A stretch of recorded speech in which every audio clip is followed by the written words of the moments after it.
다니엘서 2장 47절.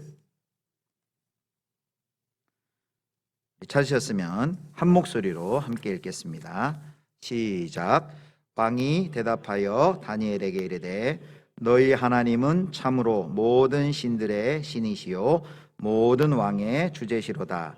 내가 능히 이 은밀한 것을 나타내었으니 내 하나님은 또 은밀한 것을 나타내시는 이시로다. 아멘.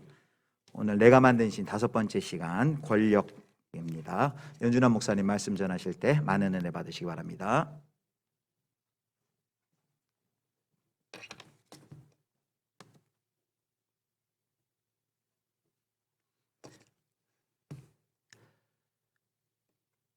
네, 너무 반갑습니다. 이렇게 마스크를 벗고 설교를 할 수 있다는 게 참 큰 자유라는 걸 여기 앞에 서면서 많이 느끼게 됩니다. 오늘 같이 우리가 볼 말씀은 구약성경 다니엘서에 기록된 내용을 잠시 보려고 하는데요. 이곳에서 나타난 이야기들 중 조금은 다르게 느부갓네살 왕이 어떻게 권력을 쟁취하고 사용하고 그 모습들이 나타나는지 함께 살펴보려고 합니다. 과연 사람에게 권력이 주어졌을 때 그 권력을 사용하는 모습과 현상들, 그리고 우리는 그것을 어떻게 대처해야 되는가 잠시 살펴보려고 합니다. 대한민국에 있는 여성들이 가장 싫어하는 이야기 베스트 3에 3위는 군대 이야기, 2위는 축구 이야기, 1위는 군대에서 축구 이야기라는 말이 있습니다. 물론 우스갯소리지만 오늘 서론에서 저는 잠시 제가 겪었던 군대 이야기를 잠깐 해보려고 합니다. 대한민국 남자라면 누구나 해야 하는 의무 중에 국방의 의무가 있습니다. 이는 대한민국이라는 한 나라를 지키기 위한 최소한의 조건이고 우리나라를 외세로부터 보호하기 위한 안전한 나라로 만들기 위한 필수적인 요소라고 볼 수 있습니다. 하지만 현대 사회에 있어서 국방의 의무란 젊은 청년들에게 자신이 하고 싶은 것, 삶을 멈추고 어떻게 보면 시간을 희생하는 모습으로 이런 이미지로 남아있는 것을 아주 잘 알고 계실 겁니다. 큰 의미에서 보자면 국방의 의무는 나와 내 이웃을 지키는 일이지만 개인적으로 보았을 때는 마치 시간을 허비하는 것처럼, 시간을 버리는 것처럼 느끼는 젊은 청년들이 많다는 것입니다. 그 이유를 살펴보니까 아마 자신의 자유를 억압하고 통제된 장소에서 생활하는 것들, 또 처음 보는 사람들과 불편한 만남, 그리고 우리가 갔다 왔던 군대를 갔다 왔던 선배들의 불편한 것들, 군대 악패습 등을 들어서 아마 사람들에게는 나쁜 이미지로 남아있지 않나 싶습니다. 저 역시 군대 가기 전에 선배들에게 많은 군대 이야기를 들었고 너는 군생활 참 잘할 것 같다라는 이야기를 많이 들었는데 막상 군대에 가서 보니까 그 이야기들과는 조금 다른 군대를 저는 경험했습니다. 물론 저는 병사로 입대하지 않고 장교로 입대했기 때문에 병사로 복무하시는 분들보다는 조금 더 나은 여건에서 근무를 했다는 걸 먼저 말씀드립니다. 제가 왜 군대 이야기를 시작했냐면 제가 겪었던 가장 가까이서 느꼈던 권력의 느낌이 군대에서 가장 많이 나타났기 때문입니다. 저는 연천에 있는 한 부대에서 소대장으로 근무했습니다. 소대장으로 근무하면서 약 35명의 병사들을 지휘하고 통제했습니다. 군대에 있다 보면 참 다양한 권력들을 볼 수 있는데요. 제가 맡았던 소대장이라는 직위도 생각보다 큰 권력을 갖고 있었습니다. 소대장은 소위 또는 중위가 그 직무를 하게 되는데 30여 명의 병력을 통솔하기 위해서 다양한 방법으로 병력을 지휘합니다. 교육도 하고 또 훈련도 진행을 하면서 병력들 간에 여러 가지 지식이나 또는 훈련 방법, 노하우들을 공유하고 그들로 하여금 전쟁 시, 유사 시에 그 일들을 수행할 수 있도록 만드는 것을 합니다. 하지만 다양한 사람들이 모이기 때문에 통제되지 않는 것은 너무 자명한 사실입니다. 그래서 제가 가기 전에 있었던 이전 소대장들은 이 병력들을 통제하기 위해서 가장 효율적인 방법을 사용했습니다. 그것은 바로 휴가였습니다. 서두에서 이야기 들었다시피 젊은 청년들에게 있어서 군대라는 곳은 억압당하는 곳, 자유가 없는 곳, 불편한 곳인데 이곳을 벗어나게 해주는 유일한 통로인 휴가를 제한한다는 것은 병사들에게 있어서 정말 생명과 같은 것을 건드는 것이었기 때문에 휴가라는 이야기만 나오면 하고 싶지 않아도 억지로라도 어떻게든 명령에 따르게 된다는 것이지요. 저는 그러지 않았습니다만 제 이전에 있었던 소대장들은 굉장히 이 휴가를 잘 사용했습니다. 그래서 병력들에게 불편한 것, 힘든 것, 어려운 것들을 잘 시켰습니다. 그렇다고 제가 군 생활을 잘 못했느냐? 그렇지도 않습니다. 저는 3개월간 우수 장교상을 받으며 병사들에게 아주 훌륭한 장교로서 모범이 되었습니다. 이쯤에서 웃을 타이밍이었는데 죄송합니다. 제가 군 생활을 잘했다고 말씀을 드리고 싶었던 겁니다. 사실 군대는 사람들이 사는 곳이기 때문에 조금은 불편할 수 있지만 사람 사는 곳이기 때문에 모두가 함께 만들어가면 어느 정도 생활이 가능합니다. 방금 제가 이야기 드렸던 것처럼 장교들, 부사관들이 병력을 통제하는 것뿐만 아니라 병사들 간에도 상하 관계가 존재하게 됩니다. 먼저 군에 들어온 선임이라는 이유로 그 대우를 받게 되는데요. 사실상 군대에서 있어서 능력의 평가는 익숙한 것을 잘하는가 잘하지 못하는가에 대한 평가입니다. 당연히 먼저 1년 동안 그 일을 해본 사람들은 너무 잘할 것입니다. 하지만 갓 들어온 이등병들은 숙달되지 않았기 때문에 못하게 되겠죠. 그래서 많이 혼나고 선임들은 인정받고 대우받는 것입니다. 사실 이것들은 잘못된 습관인데 이런 것들을 흔히들 병영부조리라고 이야기합니다. 잘 못하는 사람에게는 알려주면 되는데 잘 못하는 사람에게 알려주지 않고 힘들게 하고 괴롭게 해서 그것을 빨리 습득하게 만드는 것이지요. 제가 그 소대장으로 복무를 하던 도중에 한 이등병이 저에게 울면서 면담을 신청한 적이 있었습니다. 거의 몸무게가 80kg에 육박하는 거대한 친구였는데 제 앞에서 눈물을 뚝뚝 흘리며 우는 모습을 보며 참 안타깝다는 생각을 많이 했습니다. 그 병사가 당한 부조리는 그랬습니다. 자기가 이등병인데 건빵을 우유에 말아먹을 수 없다는 그 사실이 너무 참담하고 비참하다고 했습니다. 지금 여기 계시는 분들은 웃음이 나올 만한 이야기, 정말 아무것도 아닌 이야기인데 군대에서는 병사들 간에는 그런 것조차도 통제를 하게 됩니다. 못하게 만든다는 거죠. 먹을 자유를 빼앗고 식사할 수 있을 때 편하게 먹는 자유를 빼앗는 것입니다. 그런 걸 통해서 자신들이 우위한 권력에 있다는 걸 보여주게 되는 것이죠. 근데 시간이 지나자 그 후임 병사, 이등병이었던 병사가 상병이 되었습니다. 이 병사가 상병이 되자마자 지금까지 본인이 당했던 모든 부조리를 다 행하기 시작했습니다.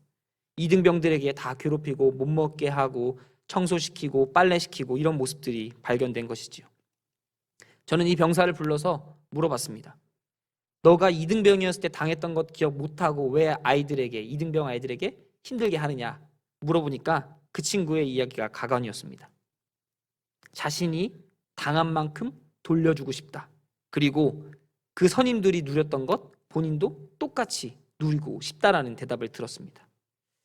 물론 이런 일들 때문에 영창을 보내진 않았지만 경고하고 병사들이 생명같이 생각하는 휴가를 한 이틀 정도 잘라주면서 다시 한번 그러지 못하도록 막아줬는데 이 일들을 겪으면서 저는 사람들이 있는 곳은 어디나 다 똑같겠구나라는 걸 많이 느꼈습니다. 군대라고 해서 살인병기들만 있는 곳이 아니라 아무것도 모르던 사람들이 와서 훈련받고 익숙해지면서 군인이 되어가는 것이었지요.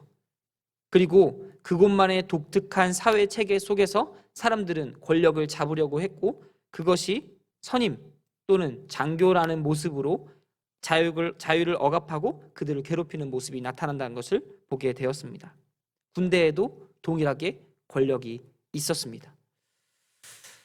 오늘 다니엘 시대에 일어난 사건들을 보며 세상의 왕이신 하나님과 인간의 왕으로 세워진 느부갓네살 사이에 일어나는 사건들, 그 내용들이 이러한 군대의 모습처럼 사람들을 통제하고 괴롭게 하고 자신의 우위를 드러내는 모습들이 나타나는 걸 보며 어떻게 하면 우리는 이것들을 잘 다스리고 통제하며 우리 안에 언제나 도사리고 있는 권력, 그것들을 어떻게 사용할 것인가 잠시 나눠보려고 합니다.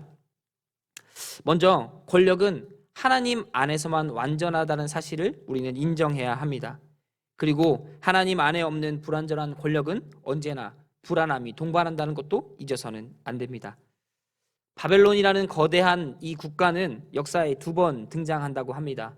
첫 번째 바벨론은 구바벨론이라고 불리고 두 번째 등장하는 신바벨론이 오늘 다니엘서에 나오는 바벨론입니다.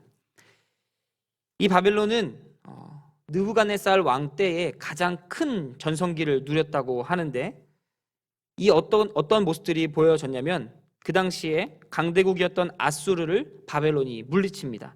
그리고 가장 많은 부와 가장 많은 건축물 그리고 가장 많은 군사를 보유하던 시기라고 합니다. 우리가 잘 알고 있는 고대 7대 불가사의인 공중정원도 이때 지어졌다고 이야기합니다. 당시 강대국이었던 바벨론을 통치하던 왕 느부갓네살, 그는 세상에 그 어떤 사람도 부럽지 않은 권력을 가진 사람이었습니다. 그의 말 한마디면 모든 사람들이 벌벌 떨었고 무릎 꿇었으며 모두가 그를 경배했습니다. 하지만 그 위상도 오래가지 못했습니다. 왜냐하면 느부갓네살이 꾼 한 꿈 때문이었는데요. 그 꿈은 왕의 마음을 불안하게 만들기 충분했다고 오늘 성경은 이야기합니다. 2장 1절인데요. 제가 읽어드리겠습니다. 느부갓네살이 다스린 지 2년 되는 해에 느부갓네살이 꿈을 꾸고 그로 말미암아 마음이 번민하여 잠을 이루지 못한지라. 한 나라의 왕, 그냥 나라도 아닌 바벨론이라는 거대한 제국의 왕의 마음을 번민하게 한 꿈, 어떻게 하면 그 왕을 위협하고 괴롭힐 만한 꿈이 있을까요? 왕은 이 문제를 해결하기 위해 이 꿈에 해몽을 하기 위해서 나라에서 신령하다고 말하는 사람들을 다 불러 모읍니다. 나라에 있는 지혜자들을 다 불러 모은 것이지요. 그리고 그들에게 자신이 어떠한 꿈을 꾸었는데 그 꿈이 의미하는 것이 무엇인지 물어보게 됩니다. 다만 그 꿈의 내용을 이야기해주지 않고 모인 사람들이 그 꿈을 대답하도록 해몽하도록 이야기하게 된 것이지요. 하지만 그 사람들은 그 꿈을 먼저 알기 전까지는 해몽할 수 없고 해석할 수 없다고 이야기합니다. 이에 왕의 대답은 매우 차갑습니다. 2장 9절인데요. 너희가 만일 이 꿈을 내게 알게 하지 아니하면 너희를 처치할 법이 오직 하나이니 이는 너희가 거짓말과 망령된 말을 내 앞에서 꾸며 말하여 내가 변하기를 기다리려 함이라. 이제 그 꿈을 내게 알게 하라. 그리하면 너희가 그 해석도 보일 줄을 내가 알리라 하더라. 왕은 그 꿈을 이야기해 주지 않습니다. 그리고 그 꿈을 해석하라고 이야기합니다. 그 순간 그곳에 모여있던 박수와 술객, 무당, 많은 사람들은 공포에 떨게 됩니다.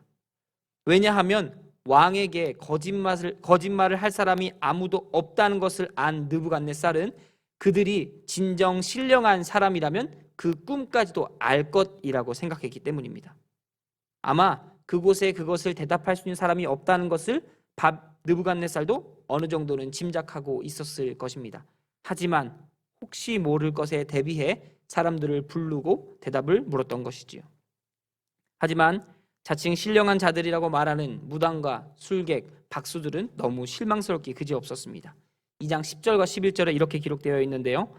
갈대아인들이 왕 앞에 대답하여 이르되 세상에는 왕의 그 일을 보일 자가 한 사람도 없으므로 어떤 크고 권력 있는 왕이라도 이런 것으로 박수에게나 술객에게나 갈대아인들에게 물을 자가 없었나이다. 왕께서 물으신 것은 어려운 일이라. 육체와 함께 살지 아니하는 신들 외에는 왕 앞에 그것을 보일 자가 없나이다 한지라. 박수와 술객, 무당들도 알고 있었던 것입니다. 본인들이 해석하지 못할 것이라는 것. 그래서 그들이 이야기한 게 육체와 함께 살지 아니하는 신들, 화신이 아니라 진정한 신 외에는 그것을 모른다고 대답한 것이지요. 느부갓네살이 요구한 것은 지금껏 해본 적도 없고 누구도 해낼 수 없는 일이었습니다.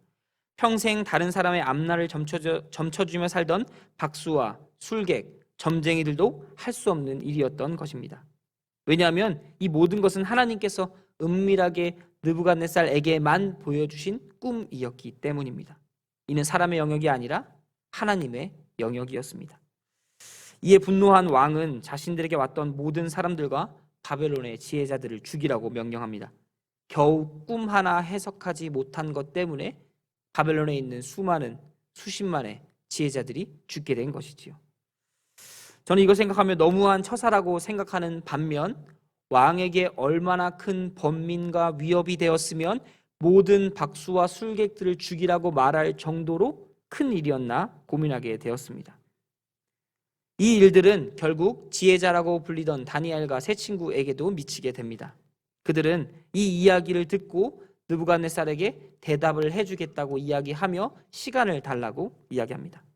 그리고 다니엘과 친구들은 하나님께 기도하고 그 은밀한 것을 하나님께 듣게 되고 이것을 느부갓네살에게 이야기해 줍니다. 2장 29절 30절인데요.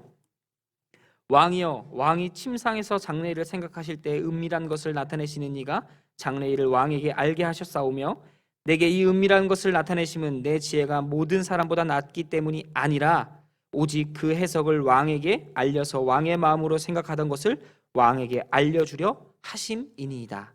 아멘. 다니엘이 이야기한 것은, 이것을 보여주시는 것은 나의 의가 아니라 내 지식이나 지혜가 아니라 오직 그것을 은밀한 중에 감추신 분이 왕에게 그것을 알려주기 위해서 나를 통해 알려주시는 것입니다 라고 이야기한 것이지요. 이러한 느부갓네살의 꿈을 보니 그 꿈에 큰 신상 하나가 등장하게 됩니다. 머리는 금으로 되어 있고 가슴과 두 팔은 은으로 되어 있으며 배와 넓적다리는 놋, 그 종아리는 쇠, 발은 새와 진흙이 섞여 있는 모습의 신상이 나타나게 됩니다. 매우 거대한 이 신상은 느부갓네살에게 굉장한 위협, 불안감이 되었습니다. 그때 이 신상에 한 돌이 나타나 그 다리를 치게 되는데 그 신상이 넘어져서 온 세계에 흩어지고 그 가루까지 다 날려서 흔적도 없이 사라지게 되었다고 이야기합니다. 게다가 그 신상을 친 돌이 태산같이 커져서 온 세계에 가득하게 된 것을 본 왕은 불안함에 잠을 들 수 없었던 것입니다. 아무리 생각해도 그 신상은 자신인데 자신을 넘어뜨릴 어떠한 세력, 그 돌이 나타나서 언제 자신을 위협하고 바벨론을 무너뜨리겠다는 그 위협이 느부갓네살로 하여금 불안함에 잠을 못 자게 한 것이지요. 그 마음속에 있는 깊은 불안감은 그것을 해소하기 전까지는 어떤 것도 그에게 실행할 수 없도록 만들었습니다. 그는 아무것도 할 수 없게 되었던 것이지요. 이 꿈은 하나님께서 느부갓네살에게 주신 꿈이며 그에게 주실 권력과 그의 마지막, 그 나라 마지막에는 어떻게 될지를 알려주는 꿈이었습니다. 그리고 느부갓네살은 불길한 꿈과 자리를 노릴 것 같은 미지의 세력이 있다는 불안감 때문에 잠을 잘 수 없게 되었고, 이러한 모습들이 권력을 갖고 있는 사람들의 대표적인 모습으로 볼 수 있다고 저는 보았습니다. 왜냐하면 사람은 연약하기 때문입니다. 모든 것을 가진 것 같은 바벨론의 그 왕 느부갓네살도 막상 권력을 갖게 되자 이 권력이 언제 빼앗길까 무너질까 전전긍긍하며 두려움에 살게 된 것을 보며 모든 사람, 적은 권력을 가진 사람조차도 그것을 빼앗길 언젠가를 두려워하며 살게 된다는 것을 알게 되었기 때문입니다. 이 모습을 보며 권력의 주인이 누구인지 다시 한번 생각하게 되었습니다. 세상에 있는 모든 권력과 권세의 주인이 누구입니까? 바로 하나님입니다. 이 하나님을 모르면 그 권력을 지킬 대상이 본인 스스로가 되어야 하고, 잡히지도 않는 이 권력을 지키기 위해서 불안하고 두렵고 떨리고 어찌할 바 모르는 삶을 살아야 한다는 것입니다. 사람은 자신의 한계 속에서 권력을 움켜잡으려고 하지만 이 권력은 절대 잡히지 않습니다. 그렇기 때문에 불안한 것입니다. 권력은 사람에게서 나오는 것이 아니라 하나님께로 나온다는 것을 아는 사람들은 이것들을 알기 때문에 두려워하거나 불안해하지 않습니다. 주시는 분도 거두시는 분도 하나님이심을 알면, 내 것이 아니라는 당연한 진리를 깨닫는다면 우리는 권력에 대해서 어떠한 불안감이나 두려움도 생기지 않게 된다는 것이지요. 느부갓네살의 모습을 통해 우리가 기억해야 할 것은 권력은 하나님이 허락하신 것이고 하나님만 통제하고 다스리실 수 있으며 우리는 하나님께 그것을 받아 사용하는 통로와 같은 존재라는 사실을 잊지 않으셨으면 좋겠습니다. 2장 47절에 이렇게 기록되어 있는데요. 왕이 대답하여 다니엘에게 이르되 너희 하나님은 참으로 모든 신들의 신들이시오 모든 왕의 주제이시로다. 내가 능히 이 은밀한 것을 나타내었으니 내 하나님은 또 은밀한 것을 나타내시는 이시로다. 아멘. 꿈에 대한 해석을 들은 느부갓네살의 모습은 하나님을 알고 인정하는 모습으로 나타나게 됩니다. 모든 신들의 신, 모든 왕의 주제, 권력을 주시는 그 하나님을 드디어 느부갓네살이 알게 된 것이지요. 느부갓네살의 고백처럼 하나님은 모든 신들의 신이시고 모든 왕의 주제이시기에 모든 권세가 하나님께 있다는 사실을 우리는 기억해야 합니다. 그리고 모든 주어진 권력은 하나님의 주권을 인정할 때에 그때에 비로소 완벽한 권력으로 우리에게 사용될 것입니다. 두 번째는 이 권력을 잘 다뤄야 된다는 이야기를 하려고 하는데요. 권력의 주체가 하나님이심을 인정하는 이 길은 매우 어렵고 힘듭니다. 바벨론의 왕 느부갓네살도 이 권력을 인정하기까지는 밤잠을 설치는 어려움과 많은 사람들을 죽이는 실수를 한 뒤에야 알게 된 모습을 우리는 보았습니다. 권력의 주체가 누구인지 느부갓네살은 알게 된 다음에야 어느 정도 그 불안감이 해소됐다는 것이지요. 하지만 이 불안감의 해소만으로는 이 권력을 잘 사용할 수 없게 됩니다. 하나님이 주신 것을 인정을 해도 권력을 다루는 법을 알지 못한다면 여전히 불안함은 남아 권력을 계속해서 확인하게 만들게 된다는 것입니다. 하나님의 권위를 인정해도 사용 방법을 모르면 자신의 권위를 드러내고 스스로를 증거하고 인정하고 자신의 기준에 따라 입맛에 따라 권력을 사용하게 된다는 것입니다. 3장 1절에 이렇게 기록되어 있습니다. 느부갓네살 왕이 금으로 신상을 만들었으니 높이는 60규빗이요 너비는 6규빗이라 그것을 바벨론 지방의 두라 평지에 세웠더라. 느부갓네살은 자신의 권력을 하나님께로부터 받았다는 것은 알았지만 그것은 단순히 하나님을 아는 것에 그치게 된 것입니다. 하나님은 그냥 미래를 알려주는 신, 어쩌면 신들의 신이라고 하지만 다른 신들과 여과 없는 그냥 하나의 신으로만 평가한 것이지요. 그의 삶에는 변화가 없었습니다. 단순히 조금 특별한 것을 한 번 보게 된 것이지요. 그래서 그는 자신의 권력을 확인하는 용도로 금 신상을 세우게 됩니다. 3장 5절에 이렇게 기록되어 있는데요. 너희는 나팔과 피리와 수금과 사면금과 양금과 생황과 및 모든 악기 소리를 들을 때에 엎드려 느부갓네살 왕이 세운 금 신상에게 절하라. 이렇게 기록되어 있습니다. 그는 자신의 권력을 끊임없이 확인받고 싶어 했습니다. 언제나 자신은 다른 일들과는 다르다고 믿었고 많은 사람들이 그것을 알아주길 바랬습니다. 하지만 실상은 하나님이 주신 권력을 잘못 사용하고 자신이 원하는 대로 그 권력을 휘두른 것밖에 되지 않았습니다. 사람은 아무리 노력해도 신이 될 수 없습니다. 느부갓네살도 당시 문화와 전통에 따라 본인이 왕이 신의 화신이라고 믿었지만 오직 신은 한 분이시고 모든 권세가 하나님께 나왔다는 그 사실을 알지 못했던 것 같습니다. 인정하지도 못했습니다. 이처럼 불완전하고 타락한 권력은 문화를 비틀고 바른 것을 인지하지 못하게 만들며 세상을 악한 쪽으로 바꾸어 갑니다. 자칫 하나님이 없는 세상, 하나님이 없어도 잘 살 수 있을 것 같은 세상으로 둔갑시킨다는 것이지요. 우리의 마음을 통제하고 우리의 생각을 비틀어 버립니다. 만약 우리가 깨어있지 못한다면 세상의 문화와 그 흐름에 휩쓸리게 될 것이고 그 문화와 상황을 자연스럽게 따라가게 될 것입니다. 마치 다니엘에 살던 시대에 이스라엘 백성들이 그 음악 소리를 듣고 금신상에게 절하게 되는 것처럼 이건 당연한 거야.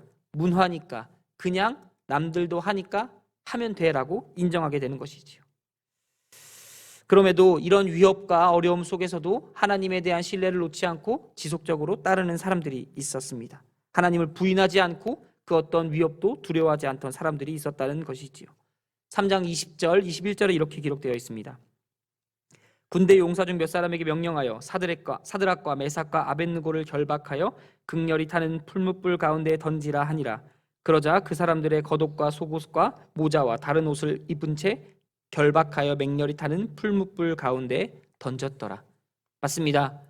하나님을 신뢰하고 세상의 법을 두려워하지 않는 사람들은 다니엘의 세 친구 사드락과 메삭과 아벳느고였습니다. 이는 하나님이 계시다는 사실을 알았고 하나님을 경험한 사람들로서 세상의 그 어떤 문화와 공격으로부터도 두렵지 않고 당당하게 하나님을 증거할 수 있었습니다. 이로써 알 수 있는 것은 하나님께서는 하나님을 경외하는 사람들에게 하나님의 일들을 나타내시고 이루어 가신다는 것입니다. 이 사람들은 모든 권위가 하나님께 있다는 것을 인정하는 사람들인데 다니엘의 세 친구가 그 대표적인 모습으로 나타납니다. 그들은 죽음의 위기 앞에서도 하나님을 인정했고 하나님을 따른 사람들이었습니다. 그리고 그들은 위기 속에서 다시 한번 하나님을 드러내게 됩니다. 3장 28절인데요.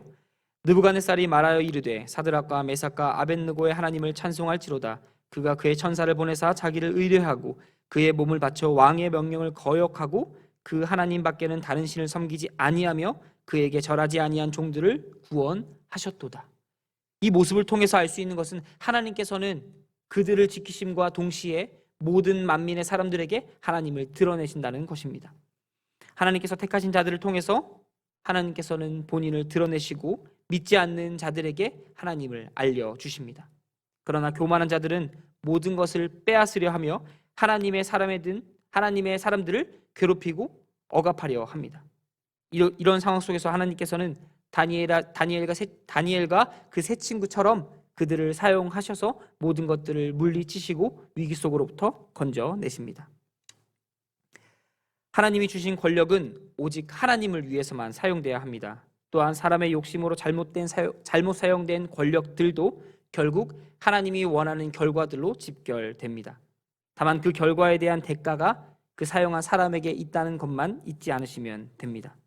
그렇다면 그 권력을 사용할 때에 어디에 사용돼야 할까? 어떻게 사용돼야 할까? 우리는 이것들을 고민해야 된다는 것입니다. 하나님이 주신 권력을 가장 잘 다루는 방법은 하나님의 뜻을 구하고 그 뜻 안에서 사용하는 것입니다. 권력은 내가 확인하고 내가 사용하는 것이 아니라 하나님께서 주셨다는 것을 인정함으로 사용되는 것입니다. 4장 37절인데요. 그러므로 지금 나 느부갓네살은 하늘의 왕을 찬양하며 칭송하며 경배하노니 그의 일이 다 진실하고 그의 행하심이 의로우시며 교만하게 행하는 자를 그가 능히 낮추심이라. 이러한 느부갓네살의 고백으로 보았을 때 정리해 보면 이렇습니다. 권력은 나에게 있어서 멀리 있는 것이 아니라는 것입니다. 지금까지 느부갓네살이라는 이방의 왕을 통해 하나님 뜻이 어떻게 전해졌는가 우리는 살펴보았습니다. 이야기를 들으면 전혀 관련 없는 이야기, 나랑 상관없는 이야기처럼 느끼실 수도 있을 것입니다. 왜냐하면 이러한 느부갓네살의 모습은 모든 것을 다 갖고 있는 사람처럼 보이기 때문입니다. 하지만 실제로 우리 모두 권력을 가지고 있다고 저는 생각합니다. 왜냐하면 이 권력은 바로 영향력이기 때문입니다. 이 영향력에 대해서 살펴보자면 이렇습니다. 혹시 자녀가 있으십니까? 그러면 그 자녀에게 나는 어떠한 영향력을 주고 있습니까? 그리고 그 영향력은 하나님을 온전히 드러내고 알게 하는 것에 사용하고 계십니까? 아니면 부모의 권위를 높이고 복종시키고 순종하는 데 사용하고 계십니까? 다른 걸로 봤을 때 나는 내 동료들에게 어떠한 영향력을 주고 있는지 살펴볼 수 있습니다. 나는 그들에게 강압적이고 불편하게 대하고 있지는 않습니까? 나보다 직급이 낮은 자들로 하여금 불합리하고 관행이라는 명목하에 불이익을 끼치고 있지는 않습니까? 반대로 나보다 직급이 높은 사람들을 인정하지 않고 그들의 권위를 인정하지 않는 모습을 보이고 있지 않습니까? 최근에 이슈가 되었던 가스라이팅 사건을 기억하십니까? 심리적 지배라고 불리는 이 현상은 타인의 심리 상태를 조작해서 자신을 불신하게 만들고 타인에게 의존하게 만드는 것으로 그 사람을 파멸로 몰아간다고 이야기합니다. 그리고 이 현상은 우리 주변에서도 빈번히 일어납니다. 사람을 심리적으로 지배하고 가해자가 원하는 방법으로 조정하려는 행동도 권력의 한 모습이 될 수 있다는 것입니다. 사람의 마음을 통제하는 것뿐만 아니라 돈으로, 물리력으로, 사회 계급으로, 연륜으로 다른 사람을 지배하려 한다면 이것은 하나님이 주시는 권력을 잘못 사용하고 있는 것입니다. 우리에게 주어진 모든 권력은 하나님께서 허락하셨기 때문에 우리에게 주어진 것이라는 것을 잊지 마시길 바랍니다. 또한 이 시대의 문화와 사회적인 통념들도 권력의 영향을 받습니다. 그래서 우리는 이 모든 것들이 제대로 작동하도록 하나님께 아뢰고 기도해야 할 의무가 있습니다.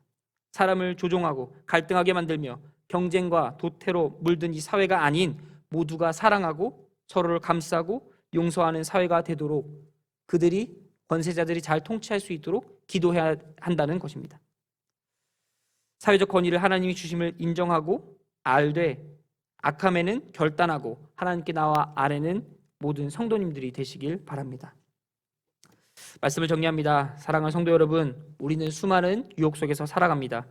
하지만 때로는 내가 누군가에게 유혹하는 존재로, 가해자로 탈바꿈하는 세상이 바로 현실의 세상입니다. 왜냐하면 권력이 이 모든 것들을 비틀기 때문입니다. 권력은 우리가 깨닫지 못하는 사이에 상황을 피해자에서 가해자로 반전시키고 우리의 모습을 변질시켜 갑니다. 내가 다른 사람에게 주는 영향력이 곧 권력이라는 형태로 나타나고 그 결과가 파괴와 불안과 피해로 이어진다면 우리는 나에게 주어진 권력을 잘못 사용하고 있는 것입니다. 또 사회가 악으로 치달아갈 때 침묵하고 순응하는 것도 그리스도인이 해야 될 행동은 아니라고 생각합니다. 이를 위해서 기도하고 하나님 앞에 나아와 권세자들을 위해 기도하는 것도 그리스도인의 의무라는 것이지요. 이처럼 우리는 권력과 떨어질 수 없습니다. 다만 우리에게 주어진 모든 권력이 곧 하나님으로부터 나왔다는 사실을 인정하고 하나님으로부터 받은 그 권세를 하나님의 선한 영향력 안에서 드러내는 모든 성도님들이 되시길 간절히 소원합니다. 기도하겠습니다. 사랑의 하나님, 감사합니다. 권력이 우리에게 멀리 떨어진 것이 아니라 언제나 우리 주변에 있고 우리로 하여금 주변 사람들에게 많은 영향력을 준다는 것을 느부갓네살을 통해서 우리가 보았습니다. 하나님께서 주신 이 영향력을 가장 선한 방법으로, 하나님이 원하시는 방법으로 사용되도록 우리의 삶을 이끌어 주시고 우리가 이를 위해 한시도 넘어지지 않고 기도할 수 있도록 우리의 삶을 하나님께서 붙들어 주시옵소서. 감사합니다. 사랑합니다. 예수님의 이름으로 기도드렸습니다. 아멘.